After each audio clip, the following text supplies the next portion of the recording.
Hello dear aspirants, मेरा नाम है भानु शर्मा और आप देख रहे हैं important bills and acts of 2020 and 2021 for UPSC civil service exam on Arpita Sharma classes.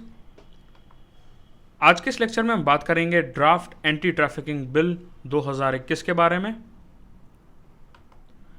But before starting this lecture, here is small announcement for all of you that Unacademy has launched mission all India rank 1 prelims, जिसमें 360 degree current affair course भी आपको दिया जाएगा for prelims 2021, a 70 hours batch course wherein India's top educators will be covering current affairs of last 1.5 to 2 years from all possible sources जैसे कि the Hindu, the Indian express, PIB, PRS, योजना magazine etcetera.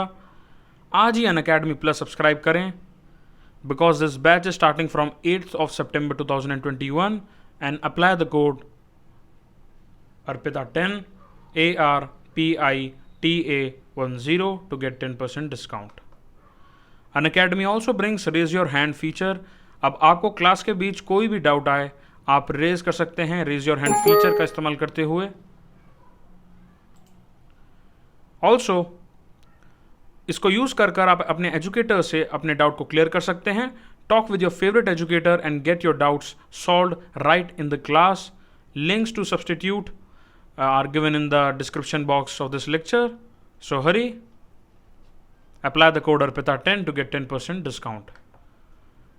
देखिए, आज हम बात करेंगे बहुत ही important draft की, जो कि हाल ही के जून जुलाई के महीने में बहुत ज़्यादा चर्चा में भी रहा, ड्राफ्ट एंटी ट्रैफिकिंग बिल 2021। इसमें बात करी जाती है जितना भी ट्रैफिकिंग वाला जो पार्ट है, एंटी ट्रैफिकिंग का जो पार्ट है, उसमें किस किस तरीके से चेंजेस आएंगे, कौन कौन से विक्टिम्स के हिसाब से चेंज आएगा इस पर्टिकुलर बिल में, इस ड्राफ्ट में। अब बात करते हैं कि न्यूज़ में असल में है क्यों। देखिए, ड्राफ्ट जितने भी हैं स्पेशली 2021 में, वो बहुत ज़्यादा इंपॉर्टेंस रखते हैं। अब देखते हैं कि न्यूज़ में क्यों है। देखिए, हाल ही में ministry of women and child development ने draft of anti trafficking bill को रिलीज़ किया। द ट्रैफिकिंग, इसका नाम है trafficking in persons prevention care and rehabilitation bill 2021। The bill once finalise, जब ये फाइनलाइज हो जाएगा, कैबिनेट अप्रूवल इसको मिल जाएगा, उसके बाद एसेंट मिलना चाहिए इसे दोनों हाउसेज से, और उसके बाद ही ये लॉ बन पाएगा। अब ये ड्राफ्ट है, ड्राफ्ट से बिल, बिल से जो अमेंडमेंट की जो पूरी प्रक्रिया है वो इंडियन पॉलिटी में जैसे होता है सेम उसी तरीके से है। इससे पहले भी एक ड्राफ्ट आ चुका है जिसे 2018 में इंट्रोड्यूस किया गया था related to the trafficking part, anti trafficking part, लेकिन उसको जो है राज्यसभा में इंट्रोड्यूस नहीं किया जा सका था बिकॉज स्टिफ अपोजिशन मिला था उसको from the parliamentarians and also the experts. तो ये बात आपको याद रखनी है। अब देखते हैं कि पिछला जो बिल था, जो ओल्ड बिल था 2018 में, उसको क्रिटिसिज्म कौन कौन से ग्राउंड्स पर मिला, और 2021 में ये जो बिल आया है, जो ड्राफ्ट आया है, इसके अंदर क्या वो जो चीज़ें हैं वो सुधरी हैं, उसको इम्प्रोवाइज़ किया गया है। देखिए, यूएन ह्यूमन राइट एक्सपर्ट्स के माने तो जो बिल था पहले 2018 का, it was not in accordance with the international human rights laws. ये इंटरनेशनल ह्यूमन राइट्स लॉज के ऊपर अकॉर्डेंस में नहीं था। ऑल्सो बिल के अंदर दो चीज़ों के बीच में बहुत ही आर्बिट्रीनेस और ग्रे एरिया शो किया गया था। ये पार्ट था आपका जो कि सेक्स वर्कर्स जो हैं, और जो ट्रैफिकिंग में जो माइग्रेशन वाला जो क्लॉज होता है, उसको बहुत ही आर्बिट्री नेचर में रखा गया था। बिल के अंदर कोई उसमें एज सच साफ सुथरी तरीके से बताया नहीं गया था, क्लियर उसमें क्लैरिटी नहीं थी, और ये क्लैरिटी ना होने की वजह से, आर्बिट्रीनेस होने की वजह से, ये भी इसका एक क्रिटिसिज्म है पिछले बिल का। Further the bill was criticised for addressing trafficking through a criminal law perspective instead of complementing it with a human right based and victim centered approach। यानी कि क्रिमिनल लॉ पर्सपेक्टिव से ज़्यादा जो है bill को बनाया गया था, इंस्टेड कि बिल को थोड़ा सा रिफॉर्मेटिव तरीके से ह्यूमन राइट्स की बात करते हुए विक्टिम सेंटर्ड अप्रोच को फॉलो किया जाए। उसमें क्रिमिनल्स को किस तरीके से हार्ड एंड तरीके से जो है सज़ा देनी है, उसके ऊपर ज़्यादा चर्चा करी गई थी from criminal law perspective, rather than कि जो विक्टिमाइजेशन हो जाता है, जो बच्चे हैं, जो ट्रांसजेंडर्स हैं, या फिर इनफैक्ट जो विमेन हैं जो कि विक्टिम्स होंगे, जो कि विक्टिम्स हैं बेसिकली ट्रैफिकिंग के पूरे इस मैकेनिज्म में, जिसको कि एंटी ट्रैफिकिंग बिल जिसके खिलाफ लाया जा रहा है, उसमें विक्टिम सेंटर्ड अप्रोच कहीं ना कहीं लैकिंग था। ये भी एक क्रिटिसिज्म था पुराने बिल का। Also it also criticized for promoting the rescue raids by the police as well as institutionalization of victims in the name of rehabilitation। यानी कि देखिए, अगर रेस्क्यू रेट्स का जो पूरा प्रोसेस है उसकी वजह से कई बार ये देखने को मिल रहा था कि जो भी विक्टिम्स हैं, जैसे कि कई बार ऐसे केसेस सामने आए जहाँ पर छोटे छोटे बच्चों की ट्रैफिकिंग की जा रही है फॉर जैसे कि जो बेगरी है, यानी कि उनके जो बॉडी पार्ट्स हैं उनको या तो सेल ऑफ किया जाता था, बच्चों के बॉडी पार्ट्स को, इवन विमेन के बॉडी पार्ट्स को। प्लस कई बार जो चाइल्ड ट्रैफिकिंग होती थी, जो विमेन ट्रैफिकिंग होती थी, उसमें उनसे बाद में पोर्नोग्राफी जैसी जो चीज़ें हैं उनमें उनको इंडल्ज किया जाता था फोर्सफुली। फर्दर इसकी वजह से होता ये था कि अगर पुलिस जाकर रेस्क्यू रेड करती है तो उससे इंस्टीट्यूशनलाइजेशन हो जाता है विक्टिम्स का, और विक्टिम्स की जो मेंटालिटी है उस पर साइकोलॉजिकल तरीके से बहुत ही एक नेगेटिव इफेक्ट पड़ता है इसका, और उन्हें पूरी ज़िंदगी एक विक्टिम माइंडसेट से ही वो आगे जीते रहते हैं। इवन अगर उनको जो है वो जो प्रोसेस है, जो रेस्क्यू रेड जो पुलिस करती है उसमें से बचा भी लिया जाए। यानी कि बहुत बड़ी बात थी कि रिहैबिलिटेशन मेन जो चीज़ है वो होनी चाहिए, जो कि ओल्ड बिल में, पुराने बिल में नहीं था। तो ये कुछ बातें हैं जिसमें क्रिटिसाइज हुआ। इसमें सबसे बड़ा एक क्रिटिसिज्म ये भी था that it pointed out that certain vague provisions would lead to blanket criminalisation of activities that necessarily were not related to trafficking. यानी कि काफ़ी सारे इसमें ऐसे प्रावधान थे, ऐसे प्रोविजंस थे जिसमें ट्रैफिकिंग से रिलेटेड डायरेक्टली जो है क्रिमिनल प्रोसीडिंग्स तो दी नहीं हुई हैं। फर्दर और जो क्रिमिनल एक्टिविटीज़ हैं उनको ट्रैफिकिंग के साथ जोड़कर एक ऐसा ब्लैंकेट ऑफ क्रिमिनलाइजेशन बना दिया गया है जिससे कन्फ्यूजन और क्रिएट होता है। यानी कि ये भी किसका क्रिटिसिज्म था कि जो अगर एंटी ट्रैफिकिंग के लिए आपको बिल बनाना है तो एंटी ट्रैफिकिंग का जो बिल है वो फर्दर बात करना चाहिए बहुत स्पेसिफिकली कौन विक्टिम्स हैं, विक्टिम्स जो हैं वो कौन कौन विक्टिम्स हैं, प्रॉपर तरीके से बात की जानी चाहिए, पेनल्टी किस तरीके से होगी, फर्दर कौन कौन इसमें जो अगर गिल्टी फाइंड आउट किए जाते हैं तो किस किस तरीके से मैकेनिज्म आगे प्रॉपर फॉलो होगा। यहाँ पर ये देने की बजाय there were certain vague provisions, बहुत ज़्यादा ऐसे ग्रे एरियाज थे, आर्बिट्रेरीनेस थी इस बिल में which would lead to blanket criminalisation of activity. अब बात करते हैं जो नया बिल है, जो प्रोविजंस है नए बिल में, उसमें क्या क्या प्रोविजंस हैं। देखिए काफ़ी जब बार जो नया बिल आता है उसके अंदर प्रोविजंस हमेशा इम्प्रोवाइज होते हैं, और सिमिलरली इस केस में भी हुआ है। पहली बात ये आती है दैट इट एक्सटेंड्स, जो बिल है एंटी ड्राफ्ट, जो ये बिल है एंटी ट्रैफिकिंग का ड्राफ्ट बिल 2021 का, it extends to all citizens inside as well as outside India. यानी कि कई जगह पर ऐसा देखने को मिला था कि जो स्टेटलेस इंडिविजुअल्स हैं, जिनका कोई देश नहीं है, हो सकता है जिस देश से वो आए हैं वहाँ पर उनकी सिटीजनशिप को रद्द कर दिया गया हो, या फिर वो रेफ्यूजीज हैं किसी न किसी तरीके से, माइग्रेंट्स हैं, इलीगल माइग्रेंट्स हैं, उनको बहुत ज़्यादा जो सेक्स का जो व्यापार है, जो गंदा धंधा है जिसे प्रोस्टिट्यूशन भी कहा जाता है, उसमें ढकेला जाता है।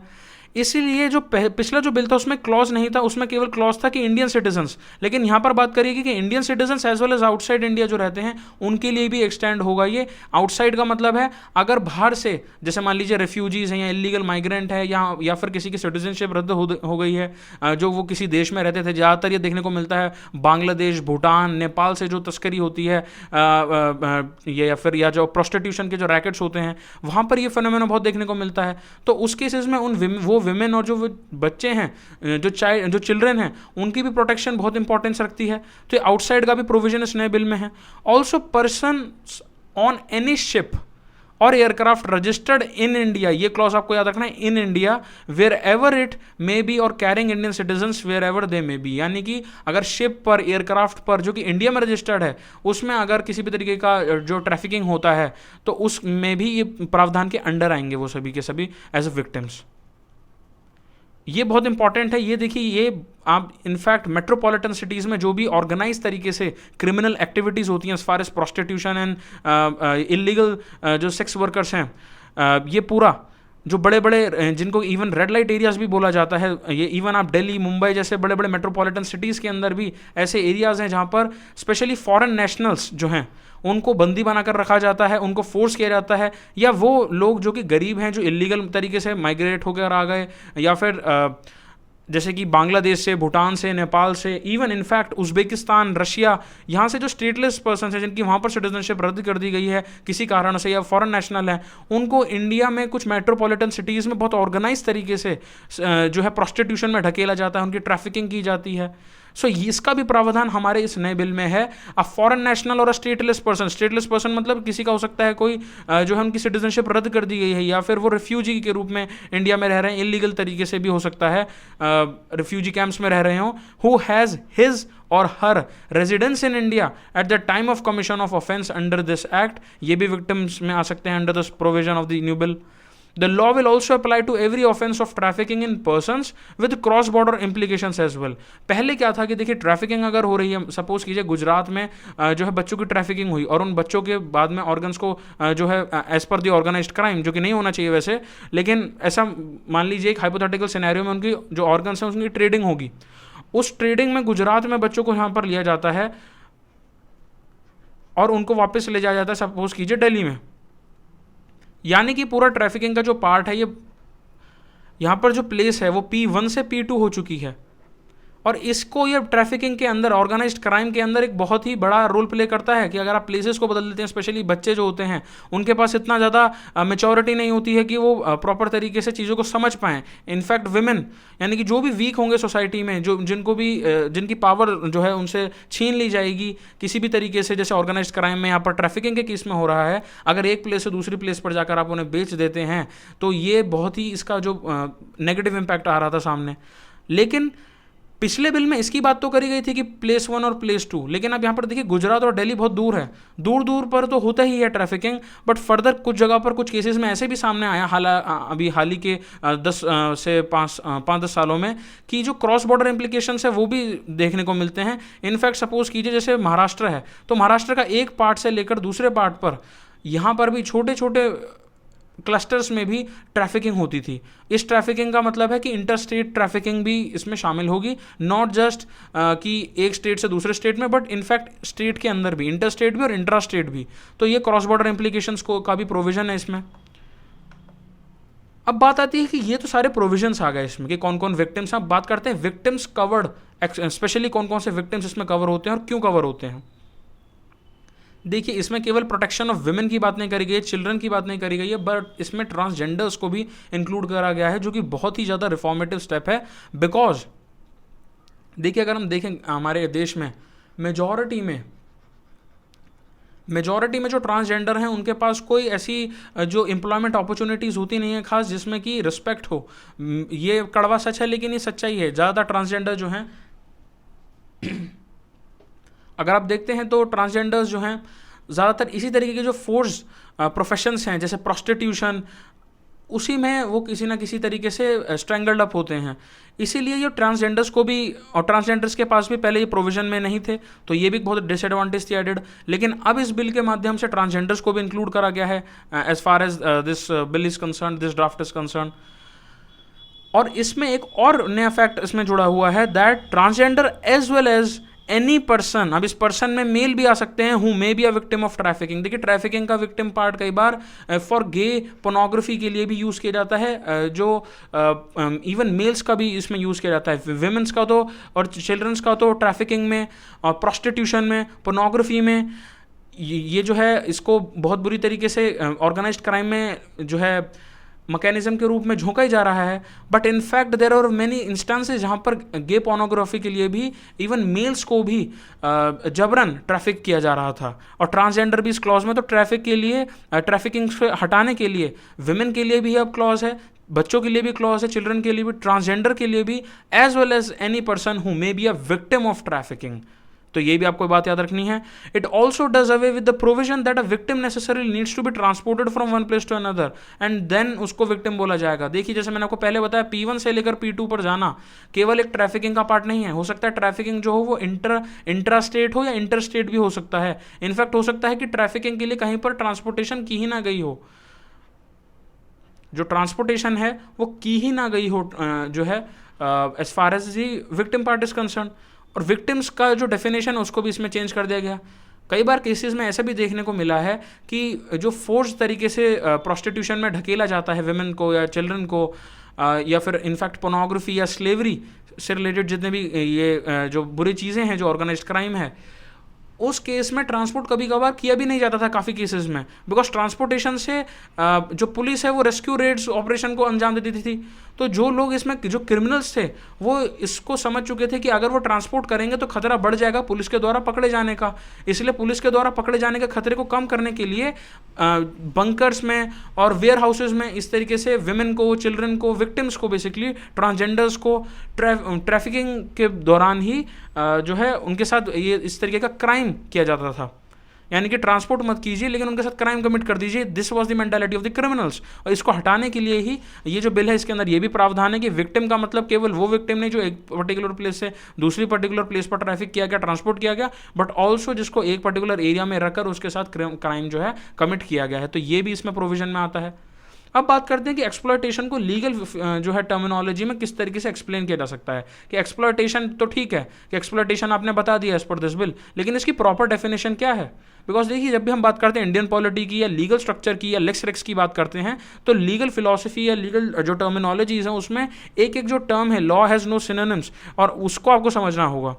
तो एक्सप्लॉयटेशन के अंदर आता है सबसे पहले प्रोस्टिट्यूशन ऑफ अदर्स। प्रोस्टिट्यूशन देखिए as far as prostitution is concern, prostitution काफ़ी ग्रे एरिया में रखा जाता है। अब कोई अगर ये महिला, ट्रांसजेंडर्स, इनफैक्ट जो मेल्स हैं, नॉट चिल्ड्रन इंक्लूडेड, प्रोस्टिट्यूशन के लिए सरकार किसी को बंदी नहीं बना सकती है, किसी को बंद नहीं कर सकती है, किसी को जेल में जुडिशियल प्रोसीडिंग किसी के खिलाफ नहीं चल सकती है प्रोस्टिट्यूशन के लिए, बिकॉज प्रोस्टिट्यूशन जो है वो प्रोफेशन में आ जाता है। बट ब्रोथल्स का खोलना, पिम्स का, यानी कि जो इसमें डील करते हैं हु डील विद प्रोस्टिट्यूट, जो कि जिसको आप कहते हैं कि जो मैकेनिज्म होता है जिसको कई बार मेट्रोपॉलिटन सिटीज़ में इनफॉर्मल टर्म्स में बोला जाता है पिम्स के नाम से, जो कि कॉल गर्ल्स या कॉल बॉयज़, जो कि इनफॉर्मल ऑर्गेनाइज्ड क्राइम में टर्मिनोलॉजीज आप काफ़ी बार देखते हैं ये यूज़ होती हैं। प्रोस्टिट्यूट्स के लिए ये जो टर्म्स हैं ये यूज़ होती हैं। इनके लिए किसी के साथ डील कराना, कस्टमर्स लाना, ये पिम्स जो हैं ये हमारे लॉ में अलाउड नहीं है। ऐसे पिम्स जो हैं इनको जुडिशियल प्रोसीडिंग इनके खिलाफ होगी, क्रिमिनल प्रोसीडिंग चलेगी, क्रिमिनल चार्जेस लगेंगे इनके ऊपर।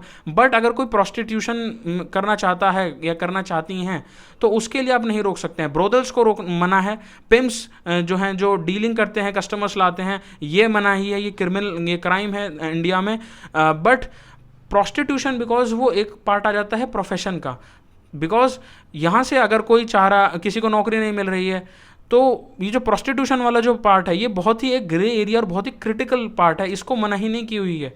रेड लाइट एरियाज़ में ब्रोदल्स और जो मडाम्स होती हैं या जो पिम्स होते हैं, जो डीलर्स होते हैं, या जो फीमेल डीलर्स को कई बार बोला जाता है मडाम्स, तो इनकी मनाही है, ये नहीं, ये क्राइम है करना। लेकिन prostitution for the sake of profession, उसमें ग्रे एरिया आर्बिट्रेरीनेस आ जाती है, जिसको कि इंडियन कॉन्स्टिट्यूशन में as per the CRPC and IPC से अलाउ किया गया है, बट अंडर सर्टेन प्रोविजंस। लेकिन एक्सप्लॉयटेशन का मतलब है कि प्रोस्टिट्यूशन में जो सेक्स वर्कर्स हैं वो प्रोस्टिट्यूशन में जो सेक्स वर्क वो कर रहे हैं उसमें एक्सप्लॉयट करना उनको, उनके साथ रिपीटेड रेप करना, या फिर other forms of sexual exploitation. और ये सेक्सुअल एक्सप्लॉयटेशन के भी फर्दर जो है काफ़ी क्लॉज में दिया हुआ है, उस गहराई में आपको जाने की ज़रूरत नहीं है। उसका एक एग्जाम्पल आप देख सकते हैं, फॉर एग्जाम्पल पोर्नोग्राफी को शूट करने के लिए, बनाने के लिए, उसका प्रोडक्शन करने के लिए बहुत तरीके से सेक्सुअल एक्सप्लॉयटेशन होती है, बहुत ही बर्बर व्यवहार होता है, वो पार्ट जो है एक्सप्लॉयटेशन में आएगा। Also any act of physical exploitation, किसी भी तरीके की फिजिकल एक्सप्लॉयटेशन, मारना जिसमें आ सकता है, फोर्स्ड लेबर या सर्विसेज, जोर जबरदस्ती, स्लेवरी और प्रैक्टिसेस सिमिलर टू स्लेवरी, ये सारा पार्ट एक्सप्लॉयटेशन में आता है।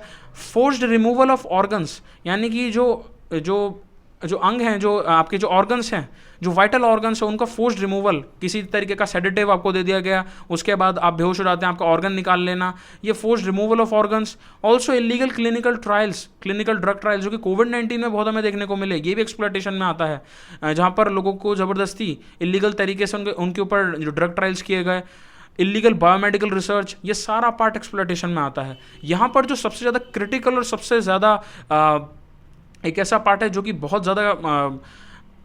बहुत सेंसिटिव है, वो है प्रोस्टिट्यूशन। देखिए प्रोस्टिट्यूशन एक job as far as right to profession में तो आता है, लेकिन उस प्रोस्टिट्यूशन में अगर एक्सप्लॉयटेशन को अगर आप जोड़ देते हो तो सेक्सुअल एक्सप्लॉयटेशन हो जाएगी, पोर्नोग्राफी से रिलेटेड, और उसके फर्दर बहुत सारे एरियाज हैं। इसमें अब फर्दर पहले ये होता था कि अगर देखिए जो गवर्नमेंट सर्वेंट्स हैं या ऐसे लोग जो कि बहुत, या डिफेंस पर्सनल्स, गवर्नमेंट सर्वेंट्स और डिफेंस पर्सनल्स जो हैं, यानी कि वो लोग जो कि अथॉरिटी में बहुत ज़्यादा, पावर स्ट्रक्चर में जिनके पास बहुत ज़्यादा अथॉरिटी है, जो पिरामिड अगर हम बनाते हैं पावर स्ट्रक्चर का तो उसमें ऊपर की तरफ हैं वो, तो उनके पास अथॉरिटी बहुत ज़्यादा है, उनके ऊपर उनको as per the previous acts इसमें जो है उनको गिल्टी नहीं मान सकते थे। डिफेंस पर्सनल के लिए फिर आर्मी ट्रिब्यूनल्स में उनको जाना पड़ता।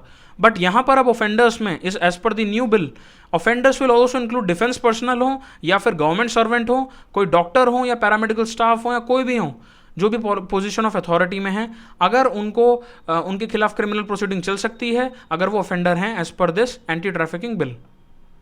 अब बात करते हैं कि हमने बात करी विक्टिम्स कौन है, ऑफेंडर्स कौन है, लेकिन पेनल्टी किस हिसाब से होगी। देखिए मिनिमम जो सज़ा है वो 7 साल की सज़ा है, और ये जो 7 साल की ये जो मिनिमम सज़ा है 7 ईयर्स की, it can also go up to an imprisonment of 10 years, और 5 लाख का केस जो है फाइन लगेगा जो भी चाइल्ड ट्रैफिकिंग करेंगे। अगर किसी ने बार बार ये किया तो ये जो 10 ईयर्स है ये लाइफ टाइम इम्प्रिजनमेंट भी बन सकता है। फर्दर एक क्लॉज ये भी है कि अगर एक बच्चे से ज़्यादा ट्रैफिकिंग की गई तो पेनल्टी लाइफ इम्प्रिजनमेंट हो सकती है। सर्टेन केसेस में, कुछ ऐसे भी केसेस हैं जिन केसेस में लाइफ टाइम इम्प्रिजनमेंट की जगह डेथ पेनल्टी भी हो सकता है अगर बच्चे के साथ सेक्सुअल एक्सप्लॉयटेशन हुआ है। और ऐसे एक बच्चा नहीं, बहुत सारे बच्चे, तो उस केस में जो फाइन है वो 5 लाख से बढ़कर 30 लाख तक का फाइन है। तो ये पेनल्टी भी आपको याद रखनी है। इसमें एक और इंपॉर्टेंट क्लॉज है जो कि बहुत ही बेहतरीन तरीके से आप जिसको याद कर सकते हैं as far as internal security part is concern. Because आप देखिए जैसे इंटरनल सिक्योरिटी में मनी लॉन्ड्रिंग एक्ट के बारे में जब हम बात करते हैं उसमें ये बात होती है कि जो भी आपने मनी लॉन्डर करा है, जिस भी ब्लैक मनी को आपने व्हाइट मनी कन्वर्ट कर लिया, मनी लॉन्डर कर लिया, उस पैसे से जो भी आपने प्रॉपर्टी खरीदी उस प्रॉपर्टी को बाद में सरकार जब्त कर सकती है अंडर मनी लॉन्ड्रिंग एक्ट। उसी तरीके से अगर आपने महिलाओं के साथ इस तरीके का दुष्कर्म किए हैं, बहुत गलत काम किया है, बच्चों के साथ इस तरीके का ट्रैफिकिंग में आप इन्वॉल्व थे, बच्चों के या ट्रांसजेंडर्स का, या इवन मेल्स के केसेस, मेल्स के भी काफ़ी केसेस आए हैं जहाँ पर गे पोर्नोग्राफी में उनको झोंका जाता है। अगर ऐसे जो बुरे इस तरीके के जो केसेस हैं ट्रैफिकिंग से रिलेटेड, वहाँ पर आप ये सारी चीज़ें कर पैसा कमा लेता है, अगर कोई क्रिमिनल प्रॉपर्टी अपनी बना लेता है, इन दैट केस वो प्रॉपर्टी और वो जो पैसा है, वो इनकम है, उसको भी जैसे कि मनी लॉन्ड्रिंग एक्ट में जब्त कर लेती थी सरकार, इसमें भी जो है सरकार जब्त कर लेगी सारी प्रॉपर्टी को। फर्दर उनके ऊपर पेनल्टी और लगेगी, उनके ऊपर जुडिशियल प्रोसीडिंग चलेंगी, क्रिमिनल प्रोसीडिंग चलेंगी, और डिपेंडिंग की किस तरीके की सज़ा होगी। ये जो सज़ा है मैंने आपको पहले भी बता चुका हूँ, ये 10 साल तक की ये सज़ा हो सकती है, 7 साल मिनिमम सज़ा है, ये 30 साल तक भी जा सकती है अगर बच्चों का सेक्सुअल जो है एक्सप्लॉयटेशन हुआ है, और 5 लाख से 30 लाख तक का भी इसमें फाइन लग सकता है। तो ये तो लगेगा ही, और आपकी जो प्रॉपर्टी, किसी भी क्रिमिनल ने जो प्रॉपर्टी इससे बनाई है वो और उसकी जो इनकम है वो सारी की सारी इनकम फोरफिट कर ली जाएगी बाय दी गवर्नमेंट अथॉरिटीज़। अब बात आती है कि इसमें इन्वेस्टिगेशन एजेंसी कौन सी है जो कि ट्रैफिकिंग ऑफ पर्सन और इसको कॉम्बैट करेंगी और उसको प्रिवेंट करेगी। तो देखिए NIA जो है, नेशनल इन्वेस्टिगेशन एजेंसी, इसका बहुत वाइडन अप नेटवर्क है। नेशनल इन्वेस्टिगेशन एजेंसी NIA का जो नेटवर्क है as far as the intelligence part is also concerned in a internal state. जब हम बात करते हैं देश के अंदर की, तो देश के अंदर पूरा एक नेटवर्क और एक जाल और एक पूरा नेक्सस है नेशनल इन्वेस्टिगेशन एजेंसी का, इंटेलिजेंस नेटवर्क, जिसके कारण अगर कहीं पर भी ट्रैफिकिंग होती है तो उसको कॉम्बैट कर लिया जाएगा और उसको प्रिवेंट भी किया जाएगा। तो उसके लिए इन्वेस्टिगेशन एजेंसी, अगर आपसे कोई पूछता है तो नेशनल इन्वेस्टिगेशन एजेंसी NIA है।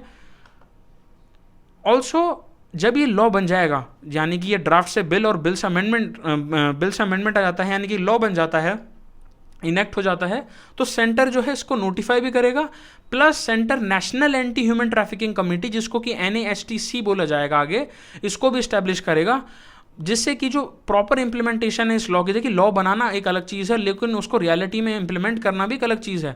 तो रियलिटी में उसको इंप्लीमेंट करना by national anti human trafficking committee किया जाएगा, उसको इस्टेब्लिश किया जाएगा इस कमेटी को। और इस कमेटी का सबसे बड़ा जो काम होगा, it will have representation from various ministries with the home secretary as the chairperson. आपको याद रखना है कि चेयरपर्सन कौन होंगे, होम सेक्रेटरी अगर ये आगे बनता है, and secretary of the women and child development ministry as the co chairperson. In fact आप देखिए यहाँ पर टॉप टू बॉटम अप्रोच की भी बात करी जाती है, जहाँ पर national anti human trafficking committee तो है ही, लेकिन स्टेट और डिस्ट्रिक्ट लेवल पर भी एंटी ह्यूमन ट्रैफिकिंग कमेटीज को भी का जो है गठन होगा, वो कंस्टिट्यूट की जाएंगी। अब बात आती है कि इसकी सिग्निफिकेंस क्या है। हमने इतने बारे में लॉ का पढ़ा है, पेनल्टी पढ़ी है, विक्टिम्स कौन है, ऑफेंडर्स कौन है। देखिए सबसे बड़ा जो सिग्निफिकेंस है वो है ट्रांसजेंडर कम्युनिटी के लिए। Transgender community one of the community, एक ऐसी कम्युनिटी है जिसमें कि कभी भी किसी ने ह्यूमन राइट जो है वायलेशन के बारे में, ह्यूमन राइट्स से रिलेटेड जो इश्यूज़ हैं, वो ट्रांसजेंडर कम्युनिटी हमेशा से दूर जो है रह जाती थी। उसको कभी भी कवर अप नहीं किया जाता था, कभी भी मदद नहीं की जाती थी। इनफैक्ट बिल भी जो पहले चल रहा था वो केवल विमेन और चाइल्ड को ही जो है टारगेट करता था। तो इस केस में ट्रांसजेंडर कम्युनिटी या जो अदर पर्सन है जो कि विक्टिम हो सकते हैं, इवन जिसमें मेल्स भी आते हैं, उनको भी they are also included in this, जिससे कि स्कोप एक्टिविटी जो है, जैसे ऑर्गन हार्वेस्टिंग के काफ़ी सारे केसेस जो हैं, मेजॉरिटी केसेस में ऑर्गन हार्वेस्टिंग हो या फिर गे पोर्नोग्राफी हो, मेल्स को जो है मेल्स हो गए, ट्रांसजेंडर्स हो गए, वो इसके विक्टिम्स होते हैं। इवन फोर्स्ड लेबर में छोटे जो बच्चे हैं उनको ढकेला जाता है। काफ़ी बार ये भी देखा जाता है कि जो गल्फ़ कंट्रीज़ हैं वहाँ पर पासपोर्ट जब्त कर लिया जाता है और यहाँ पर इंडिया में बोला जाता है कि आपको बहुत बेहतरीन नौकरियाँ मिलेंगी, वहाँ पर बहुत अच्छा आपको सैलरी पैकेज मिलेगा। और जब गल्फ़ कंट्रीज़ में या फिर काफ़ी ऐसी कंट्रीज़ हैं, foreign countries, specially middle east और गल्फ़ कंट्रीज़ जो हैं, वहाँ पर जाते हैं और उनके पासपोर्ट को जब्त कर लिया जाता है और फोर्स्ड लेबर कराया जाता है। तो इस लॉ की वजह से ये सारी चीज़ें जो हैं कवर हो जाएंगी। अब बात आती है कि what are the different legislations, what are the different provisions in the constitution of India. संविधान में देखिए आर्टिकल 23(1) में बात करी जाती है, in the constitution of India prohibits trafficking in human beings and forced labour. Also immoral traffic prevention act 1956, जिसको ITPA कहते हैं, it also penalises trafficking for commercial sexual exploitation. और इस कमर्शियल सेक्सुअल एक्सप्लॉयटेशन को प्रोस्टिट्यूशन जो होता है उससे कंफ्यूज ना करें। कमर्शियल सेक्सुअल एक्सप्लॉयटेशन जो है ये फोर्स्ड की बात कर रहा है और उसमें भी ट्रैफिकिंग की बात कर रहा है, जो कि आप यहाँ पर देख सकते हैं। बिकॉज प्रोस्टिट्यूशन, अगर सपोज कीजिए if there is a lady, या फिर अगर कोई जेंट्स हैं या फिर अगर कोई ट्रांसजेंडर है और वो अगर प्रोस्टिट्यूशन कर रहे हैं, तो क्या पुलिस उन्हें जेल में डाल देगी? नहीं, बिकॉज प्रोस्टिट्यूशन जो है वो राइट टू प्रोफेशन में आता है। बट अगर प्रोस्टिट्यूशन के साथ साथ वो पिम्प्स की तरीके से भी काम कर रहे हैं, डीलिंग भी कर रहे हैं, मडाम्स हैं या ब्रोथल्स उन्होंने खोले हुए हैं, काफ़ी इस तरीके की प्रोस्टिट्यूशन की एक्टिविटी उन्होंने या पूरा नेक्सस खड़ा किया हुआ, ट्रैफिकिंग है, तो वहाँ पर वो जो चीज़ है वो पेनलाइज करने के फॉर्म में आती है, उस पर क्रिमिनल प्रोसीडिंग चलेगा, उस पर क्रिमिनल चार्ज लगेगा ही लगेगा। तो ये बातें आपको याद रखनी है। Also, India also prohibits bonded and forced labor through the Bonded Labor System Abolition Act 1976 और Child Labor Prohibition and Abolition Act of 1986 and juvenile justice act तो आपको पता ही है। देखिए काफ़ी सारे जो एक्ट्स हैं, किसी में जुवेनाइल जस्टिस एक्ट में माइनर की उम्र जो है वो 14 साल बताई गई है, चाइल्ड लेबर एक्ट में 16 साल बताई गई है, बॉन्डेड लेबर एक्ट में जो है 15 साल बताई गई है। यानी कि ये 14, 15, 16 साल, यानी कि जो एज डिफरेंस है वो कहीं ना कहीं थोड़ा बहुत 1-2 साल में डिफर करता है। उसकी गहराई में आपको जाने की जरूरत नहीं है until and unless you are preparing for judicial exams. But आपको यहाँ पर यह भी बात याद रखनी है कि what are the important provisions under IPC। देखिए सेक्शन 366A और 372 of IPC prohibits kidnapping and selling of minors into prostitution respectively। और ये बहुत ही इंपॉर्टेंट सेक्शन है, बिकॉज कई बार ऐसा देखने को मिलता है कि जो बच्चे हैं उनको पहले फोर्स्ड लेबर उनसे कराया जाता है बाय दीज ऑर्गेनाइज्ड क्रिमिनल्स हैं, और ये ऑर्गेनाइज जो क्राइम करते हैं, और फर्दर फोर्स्ड लेबर कराने के बाद उन्हें सेक्सुअल एक्सप्लॉयटेशन और प्रोस्टिट्यूशन के जो रैकेट्स में डाल दिया जाता है, उनके ऑर्गन्स को निकाल लिया जाता है, उनका जीवन नहीं रहता है, बहुत ही दुर्दशा हो जाती है। तो उस केस में इंडियन पिनल कोड के सेक्शन 366A और 372 बहुत इंपॉर्टेंट हैं, जो कि प्रोहिबिट करते हैं इसकी पूरी किडनैपिंग को और माइनर्स की सेलिंग को भी into prostitution. Apart from this, factory act 1948 भी गारंटी करता है the protection of the rights of workers. So आपको इसमें जो एक्ट में याद रखना है as far as this anti trafficking draft 2021 is concern, कि इसमें विक्टिम्स कौन है, इसमें ऑफेंडर्स कौन कौन है। ऑफेंडर्स देखिए विक्टिम्स की लिस्ट को वाइडन अप कर देगा, केवल औरत और जो बच्चे हैं, जो विमेन और जो चिल्ड्रन हैं वो नहीं है, बल्कि विक्टिम्स जो हो सकते हैं, जो मेल्स भी हो सकते हैं, ट्रांसजेंडर्स को भी इंक्लूड किया गया है। ऑफेंडर्स को भी बढ़ा दिया गया है कि ऑफेंडर्स को भी डिफेंस पर्सनल या पावर अथॉरिटी में ज़्यादा जो लोग हैं उनके ऊपर भी अब जो है पेनल्टी लग सकती है। फर्दर पेनल्टी का स्कोप भी और ज़्यादा हार्श कर दिया गया है और ज़्यादा पावरफुल कर दिया गया है, जिसमें पेनल्टी का जो समय है वो भी बढ़ा दिया गया है। पेनल्टी जो आपको जो पेमेंट करनी होगी वो भी आपकी काफ़ी बढ़ा दी गई है। तो आपको ये तीनों चीज़ें पता होनी चाहिए। फर्दर आपको जो प्रीवियस बिल है वो उसका क्रिटिसिज्म जो है वो पता होना चाहिए, ये भी बहुत इंपॉर्टेंस रखता है। प्लस इस बिल्स का जो सिग्निफिकेंस है ये भी आपको पता होना चाहिए as far as this is concern. Further अगर ये बिल पास हो जाता है तो जो कमिटीज़ हैं, नेशनल एंटी ट्रैफिकिंग जो कमिटीज़ जो फॉर्म अप होंगी वो आपको पता होना चाहिए कि नेशनल लेवल पर भी होंगी, स्टेट लेवल पर भी होंगी। उनके चेयरपर्सन, को चेयरपर्सन आगे करंट अफेयर में जब आएगा तो आपको ये भी याद होना चाहिए। तो इससे इंपॉर्टेंट ये सारी चीज़ें हैं जो कि आपके एग्जाम में बहुत इंपॉर्टेंट हैं और आपको ये पता होनी चाहिए। So this was all for today. Subscribe the channel and like the video. In case if you have any questions, you can comment down below. Unacademy, let's crack it.